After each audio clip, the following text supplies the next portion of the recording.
ده اول فندق اروحه في حياتي. ما كنتش مصدقه نفسي. بكل بساطه انا ومنيه وانا سافرت الامارات عشان قمه المليار متابع، واللي يعرفني يعرف ان في كل سفرياتي بتكون بيوت او شقق كامله، لكن دي اول مره اقعد فيها في فندق من اول ما تدخلوه كرييتيف. الاسانسير، المدخل، اللوبي. اول حاجه عملتها لما دخلت وحسيت بالحريه ومفيش حد معايا حاجه واحده بس، وقلت استكشف. انا محظوظه ان الفندق ده كان مميز، دول حاطين طاسه في الطرقه، واول ما دخلت الاوضه لقيت الحمام في نص الاوضه، بعدين الخزنه للاموال والاطيان، وطالما مفيش اموال واطيان قلت اشوف حاطين لي ايه في الثلاجه. مقاطعه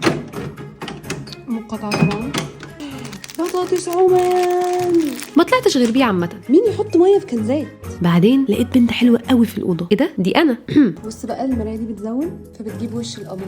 بعدين قررت اشوف المنتجات، مكتوب عليها طبيعيه بس الحقيقه ان ريحتها برسيم. احلى حاجه هنا ان اول ما دخلت لقيت مصحف وسجاده صلاه، وده في فنادق الامارات حاجه عاديه. بصراحه حسيت بالامان، وحصل حاجه طفل الداخلي حبها قوي، بس الفرحه ما كملتش. بحس بالوحده جابوا لي دباديب، كتب لنا ايه you can buy me in the shop downstairs. ايه ده حطيناها عشان اشتريها؟ ايه ده الانر تشايلد يتضايق.